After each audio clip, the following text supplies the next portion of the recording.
सहनाववतु सहनौ भुनक्तु सह वीर्यं करवावहै तेजस्विनावधीतमस्तु मा विद्विषावहै। ओम शांति शांति शांति। वेदों में मन का स्वरूप इस स्वाध्याय में आप सभी का हार्दिक स्वागत है, अभिनंदन है। वेदो अखिलो धर्म मूलम, वेद सब सत्य विद्याओं का पुस्तक। वेद का पढ़ना, पढ़ाना, सुनना, सुनाना तथा मनसा वाचा कर्मणा स्वभाव मिलाना हम सभी श्रेष्ठ जनों का, आर्यों का परम कर्तव्य है। थोड़ा समय निकाल करके घर परिवार में अपने आत्मोद्धार के लिए, राष्ट्र के उद्धार के लिए, संसार के उद्धार के लिए स्वाध्याय परम आवश्यक है, और जिससे हमको ज्ञान की प्राप्ति होती है, जिससे हमको परस्परता के व्यवहार की, परस्पर हमारे जीवन के उद्धार की बहुत ही महनीय जो सुधा है, उसका हमको रसास्वादन मिलता है, उसका हम स्वाद ले पाते हैं। अगर मन को हम मनस्वी बनाए, सौमनस्य से युक्त हम हो, जो अविमनस्कता है वो हमारे लिए कल्याणकारी है। अविमनस्कता मतलब एक विमनस्क होना, अमनस्क होना, एक है सौमनस्य होना। और अविमनस्कता अर्थात मन का विरोध ना हो, मन हमारा, विचार हमारा, कर्म हमारा सदा अविरोधी होना चाहिए। ऋग्वेद में हमने संगठन सूक्त का स्वाध्याय किया था, और उसी भाव से युक्त बहुत सुंदर वेद मंत्र आपके समक्ष में रख रहा हूं। यह अथर्ववेद के तृतीय कांड के 8वें सूक्त का 5वां मंत्र है। आपके समक्ष इसको पहले लिखता हूं, फिर चर्चा करता हूं। ओम संवो मनांसि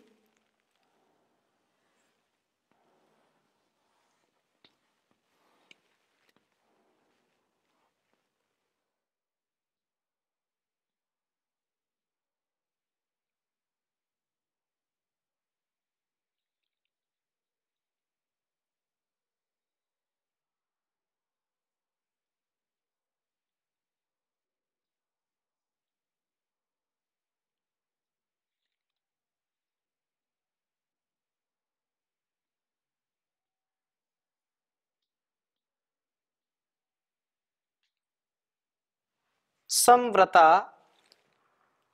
सम्मो मनांसि संव्रता।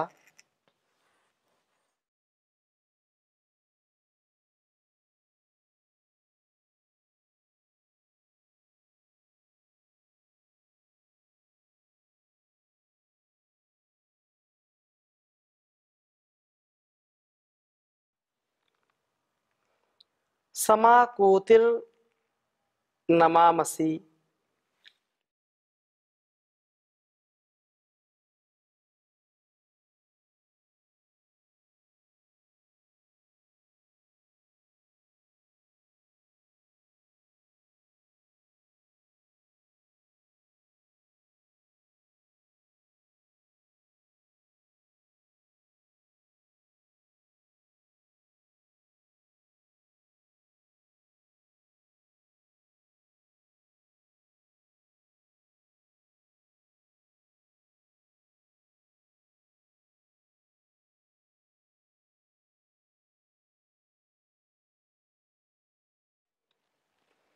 अमी ये विव्रता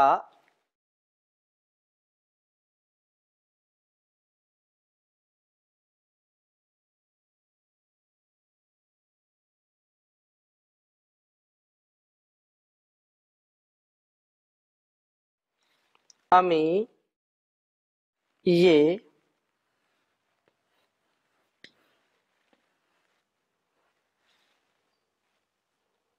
विव्रता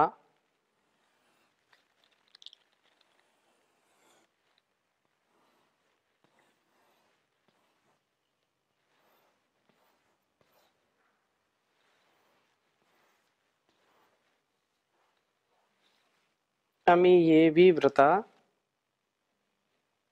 स्थना तान्वः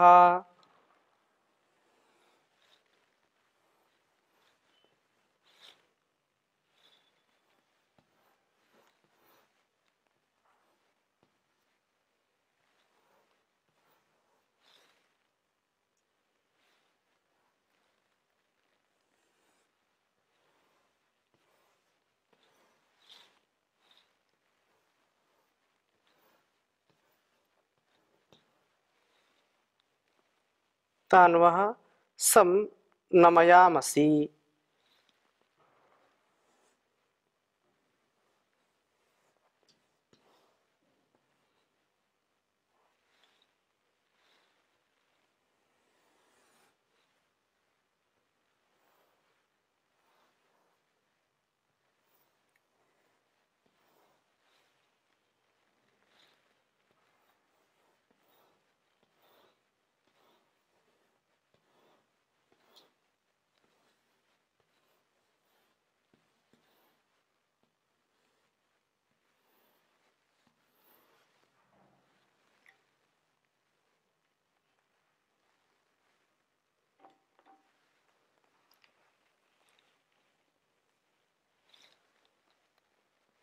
अथर्ववेद के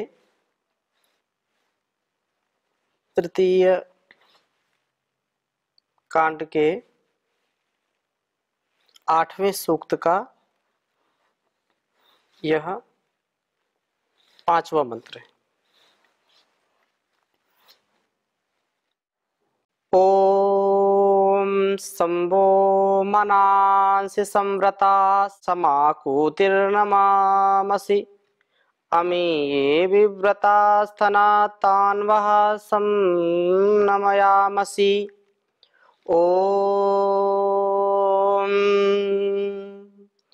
संभो मनांसि संव्रता समाकुतिर्नमामसि। अमी ये विव्रता स्थना तान्वः सं नमयामसि। बहुत ही सुंदर बात कही है। वह तुम्हारे मनांसी मनों को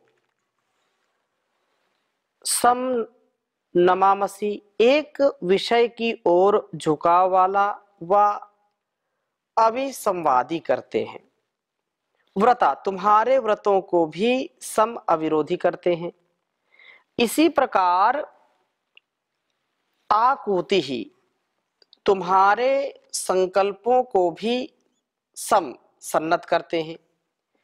अमी, ये जो आप किन्हीं कारणों से विव्रता स्थन, जो विरुद्ध कर्म हो गए, तान वह आपको सन नमयामसी, राष्ट्र की उन्नति रूप एक कार्य में लगे हुए, राष्ट्र के उत्थान में सौमनस्य के साथ आगे बढ़ना और विरोध शून्य करते हुए वे प्रभु हमको आगे बढ़ा रहे हैं।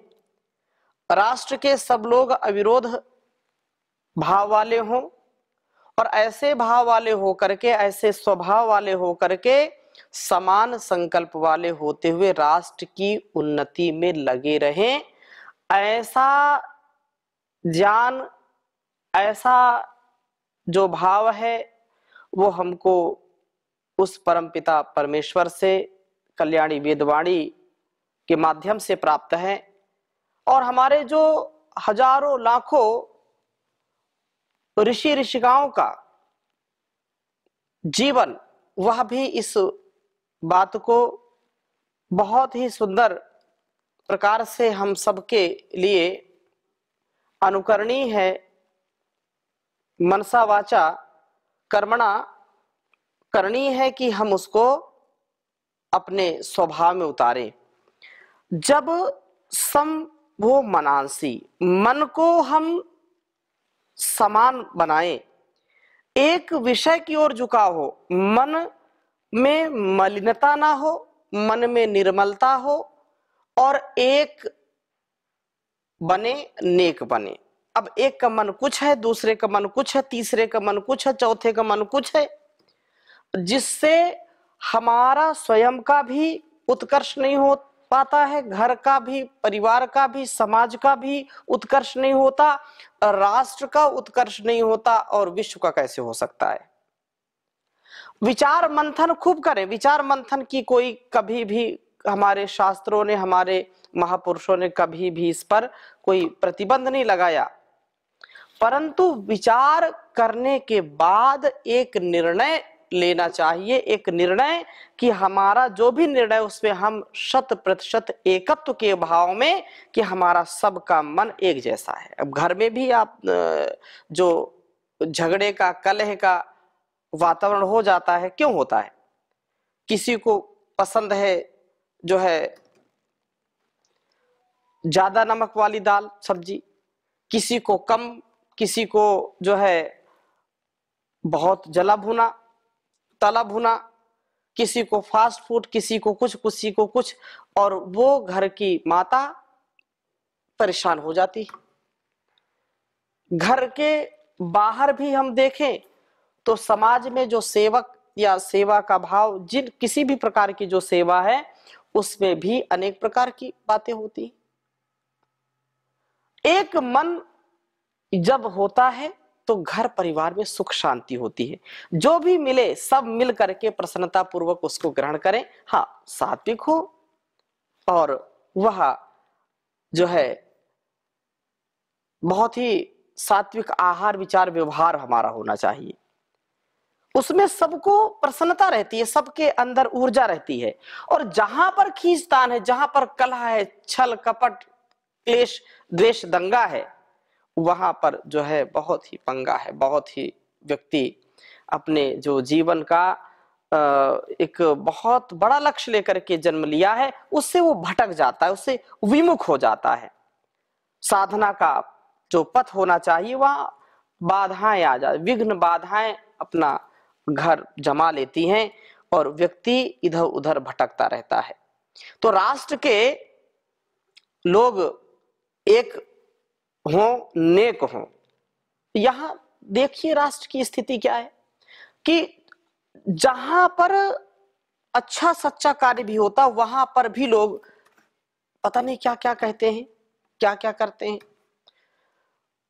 वह शिक्षा गई जो बनाती थी मानव, वह शिक्षा गई जो बनाती थी मानव, वो शिक्षा का पाठन पठन हो रहा है, ये उत्थान है या पतन हो रहा है। करो त्याग तुम हम भरे जेब अपनी, करो त्याग तुम हम भरे जेब अपनी, ये जनहित का कैसा दमन हो रहा है, ये उत्थान है या पतन हो रहा है। बगावत खुली कर रहे देशद्रोही, बगावत खुली कर रहे देशद्रोही, तबाह उल्लुओं से चमन हो रहा है, तबाह उल्लुओं से चमन हो रहा है, ये उत्थान है या पतन हो रहा है। कवि वीर भगवान ही बस बचाए, कवि वीर भगवान ही अब बचाए, गलत रास्ते पर वतन हो रहा है, ये उत्थान है या पतन हो रहा है। घर परिवार से वह मतभेद, वह जो एक द्रोह का भाव, द्रोह का जो संस्कार है, वह जन्म लेता है, समाज को भी तोड़ता है, घर को भी तोड़ता है और राष्ट्र को भी तोड़ता है। ये जो मन का विकार है, जो विरोध का भाव है, जो द्रोह का भाव है, ये हम कभी मन में न लाएं। इसलिए कहा कि समवो मनांसी, हम सबके मन समान विचार वाले होने चाहिए। किसी निर्णय को लेना है तो एकजुट होकर के संघे शक्ति कलौ युगे, जहां संघम शरणम गच्छामि, तो जहां साधना का, जहां पर अपने जीवन के उत्थान का, जगत के उत्थान का यदि हमने संकल्प लिया है तो उसमें अविरोधी भाव होना चाहिए। अविरोधी हमारा जब स्वभाव होगा, भाव होगा, हमारे विचार होंगे, हमारे संस्कार होंगे, तो निसंदेह जीवन का उत्कर्ष ही उत्कर्ष होगा। और इस प्रकार से जो अनुकूलता है उत्तम राष्ट्र को बनाने वाली होती है। इसी भाव को संजोए हुए यह छठा मंत्र भी आपके समक्ष में रखता हूं। कहा है, ओम अहम गृणामि मनसा मनांसि मम चित्तम अनुचित्तेभिरेत मम वशेषु हृदयानि वह कृणोमि मम यातम अनुवर्तमान एत। कहा कि राजा प्रजाओं से कहता है कि मैं अहम मनसा, अपने मन के द्वारा, मनांसी, तुम्हारे मन को, गृह्णामि, ग्रहण करता हूं, अपने वश में करता हूं। तुम सब मेरे चित्तम अनुचित्तम, अर्थात तुम मेरे चित्त के अनुकूल, चित्ते भी चित्तों से एतक गति वाले हो। मम वशेषु, मुझसे चाहे गए अर्थों में वह तुम्हारे हृदयानी, हृदयों को कृणोमि करता हूं। मम, मेरे, यातम अनुवर्तम वर्तमान, गमन के अनुकूल मार्ग वाले, एत तुम गति करो, मेरे मार्ग के पीछे चलने वाले हो। राजा को प्रजा की पूर्ण अनुकूलता प्राप्त हो तभी राष्ट्र विजयी होता है, उन्नत होता है। जिस राजा के राज्य में, जिस शासक के शासन काल में प्रजा विद्रोह करने वाली होती है, प्रजा अनुकूल नहीं है, या जो उसके निर्णय की स्थिति है वहां पर उसको निर्णय लेने की जहां पर स्वतंत्रता नहीं है, अलग अलग मन से लोग उसका विरोध करते हैं, विरोधी भाव वाले होते हैं, वह राष्ट्र, वह समाज कभी उन्नत नहीं बन सकता है। इसलिए राजा का मन और प्रजा का मन समान होना चाहिए। राजा यहां कहता है कि मैं आपके मन को अपने मन में समाहित करता हूं, उसको सुनता हूं, उसको समझता हूं, अपने वश में उसको करता हूं, ग्रहण करता हूं, और चित्त के अनुकूल चित्ते भी चित्तों से गति वाले हो। यह उत्तम राष्ट्र में ही जो सुंदर एक संकल्प है, सुंदर राष्ट्र को गढ़ने के लिए वह बहुत ही अनिवार्य है कि जब तक मन एक समान नहीं होगा तब तक कभी भी उत्थान नहीं होगा। इसलिए ऋग्वेद में भी, इस संगठन सूक्त में भी चर्चा इसी प्रकार से हुई थी कि संगच्छध्वम संवदध्वम समवो मनांसि जानताम देव भागम यथा पूर्वे संजानाना उपासते। प्रेम से मिलकर चलो, बोलो सभी जानी बनो, पूर्वजों की भांति तुम कर्तव्य के मानी बनो। समानो मंत्रः समितिः समानी समानम मनः सा चित्तमेषाम् समानम मंत्रमभिमंत्रये वह समानेन वो हविषा जुहोमि। हो विचार समान सबके, चित्त मन सब एक हो, जान देता हूँ बराबर, भोग पास सब नेक हो।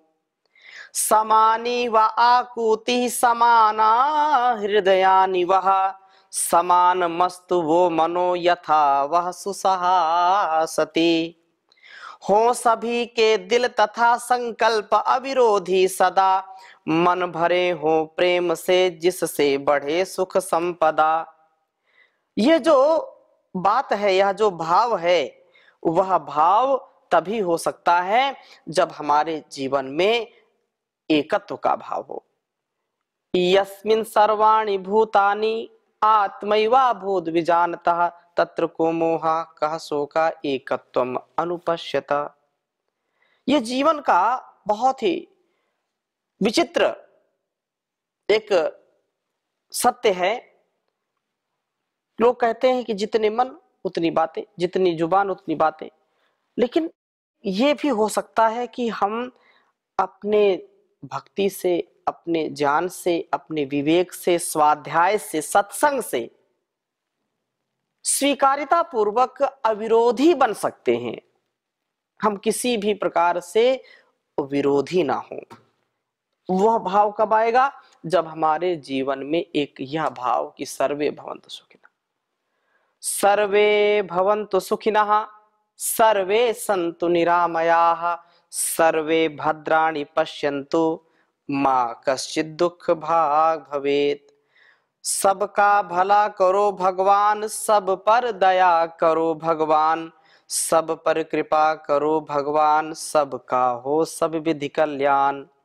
हे ईश सब सुखी हो, कोई न हो दुखारी, सब हो निरोग भगवन, धन धान्य के भंडारी। सब भद्र भाव देखें, सन्मार्ग के पथिक हो, दुखिया न कोई होवे, सृष्टि में प्राणधारी, सृष्टि में प्राणधारी। ये जो भाव है कि मैं तो सच्चा अच्छा जीवन जी रहा हूं और दूसरों को भी ऐसा ही जीवन जीने का संदेश मुझको देना है। मैं ऐसा जीवन जीऊं जहां पर समाहित मन से रहूं और दूसरों को भी समाहित करने वाला हूं। मेरा एक एक कर्म, एक एक जो मेरे जीवन का भाव है, स्वभाव है, वह अनुकूलता में हो, प्रतिकूलता में हो, सब प्रकार से वह सरलता को धारण किए हो। इसलिए यह बहुत सुंदर बात कही है कि राजा को प्रजा पूर्ण अनुकूलता से युक्त होनी चाहिए, प्रजा के लिए राजा की भी अनुकूलता होनी चाहिए, तभी राष्ट्र विजयी तथा उन्नत होता है। कितने राजा अपने भोग विलास में, निजी सुख में, इंद्रियों के सुख में, मन की मनमानी में कितने बड़े बड़े साम्राज्यों को तबाह कर दिया, विनाश हो गया। विलास में, भोग विलास में वो ढह गए। और इस संसार में कितने ऐसे घटनाएं, ऐतिहासिक घटनाएं हम उठा करके देखें तो जिन राजाओं ने मनमानी की, जिन्होंने शैतानी की, जिन्होंने प्रजा की नहीं मानी, प्रजा के मन से अपने मन को नहीं मिलाया, वो मिट्टी में मिल गए। उनका आज कोई नाम लेने वाला भी नहीं। लेकिन जिन राजाओं ने, जिन महापुरुषों ने, जिन शासकों ने अपनी प्रजा को अपनी संतान के समान माना और उनका लालन पालन किया, उनके मनों की बात जो सच्ची, अच्छी और उन्नति की बात जो आत्मसात करके जिन्होंने देश और संस्कृति को, राष्ट्र को चलाया, घर परिवार को चलाया, वो अमर हो गए। वो इस संसार से जाकर के भी आज भी वो सबके हृदय में राज करते हैं। तो ऐसा राजा, ऐसी प्रजा हो जिसके मन एक समान हो, कोई उनमें द्रोह ना हो, विद्रोह ना हो, कोई विरोधी भाव वाला ना हो, तो बहुत सुंदर जीवन होगा। तो ये चर्चा आगे और करेंगे, यहीं पर अभी आज विराम लेते हैं। ओम शांति शांति शांति।